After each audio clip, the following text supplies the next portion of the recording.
কালকে ডিআই অফিসে আমরা দেখেছি যে আমাদের শিক্ষকের গায়ে বুকে লাথি মারা হয়েছে।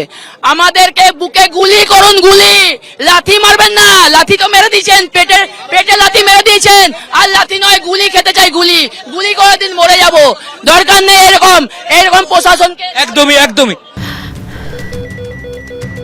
ক্যান্সারে নেই আর ভয়, NCRI হবে এর জয়। আপনাদের ভরসা নেতাজি সুভাষচন্দ্র বোস ক্যান্সার হসপিটাল। দেখো 12টার কিছু পরে এই মিছিল শুরু হওয়ার কথা থাকলেও 1:30টার কিছু পরে কিন্তু শিয়ালদা থেকে মিছিল শুরু হয় এবং প্রায় 1.5 ঘন্টা ধরে 7 থেকে 8 কিলোমিটার তারা পায়ে হেঁটে আসেন এবং সরাসরি যে ছবি তুমি দেখতে পাচ্ছ একেবারে ডোরিনা ক্রসিং, একদম ধর্মতলার মুখে, শহরের প্রাণ কেন্দ্রে, সেখানে চাকরিহারা যারা শিক্ষক শিক্ষিকা রয়েছেন তারা কিন্তু একেবারে সেখানে বসে পড়েছেন এবং কার্যত যে রাস্তা মধ্য কলকাতার সাথে একেবারে নর্থ কলকাতার সাথে মধ্য কলকাতাকে যুক্ত করছে একেবারে মেট্রো সিনেমা হলের সামনে, সেখানে তারা বসে পড়ার জেরে একটা নির্দিষ্ট যে লেন তা কিন্তু পুরোপুরি বন্ধ অবস্থাতে রয়েছে।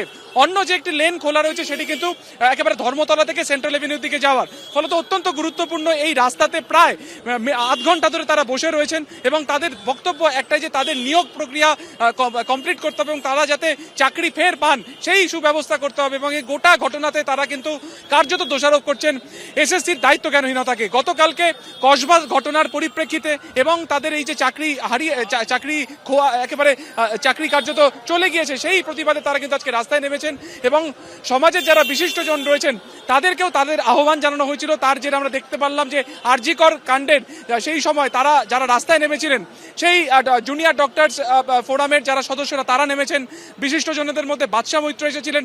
ফলত আরজিকরের ঘটনার পরে আরও একবার কিন্তু শহরের কলকাতা বা রাজপথ কার্যত প্রতিবাদে গর্জে উঠল। মেয়র ফিরহাদ হাকিম বলেছেন যে কালকে ডিআই অফিসে আপনাদের আন্দোলনের জেরে যদি কোনো ফাইল মিসিং হয়ে যেত তার দায়িত্ব কে নিত?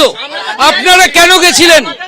ডিআই অফিস পর্যন্তই যায়নি, আমরা তো আন্দোলন করে আমাদের জীবন থেকে যে চাকরিটা হারিয়ে গেল এর দায় কি ফিরহাদ হাকিম নেবে? আমাদের পেটে লাথি মেরেছে তার দায় কি ফিরহাদ হাকিম নেবে? আমাদের মা বাবা গুলো পথে বসেছে, আমরা পথে বসেছি, এত এত শিক্ষক আজ পথে বসেছি, তার দায় কি ফিরহাদ হাকিম নেবে? কোন ফাইল নেবে? আমাদের ফাইলগুলো চিরচরণের মতো নষ্ট হয়ে গেছে, তার দায় কি ফিরহাদ হাকিম নেবে? হারিয়ে ফেললেন, হ্যাঁ আগে প্রশ্ন না বিল্ডিং ক্রস হয়েছিল, একজন আমপান হয়েছিল না বিল্ডিং ক্রস হয়েছিল, আমরা নাকি ফাইল হারিয়ে দেবো, তা ওনারা মিরর ইমেজটা কি করে হারিয়ে ফেলেন? সেই মিরর ইমেজটা বলছি আমার এই বন্ধু অনেক কোন স্কুলে? আমি হারোয়া আকান্দবাড়ি স্কুলের শিক্ষক। আমার এই বন্ধুটির ব্যাংকে 22 লাখ টাকা লোন আছে,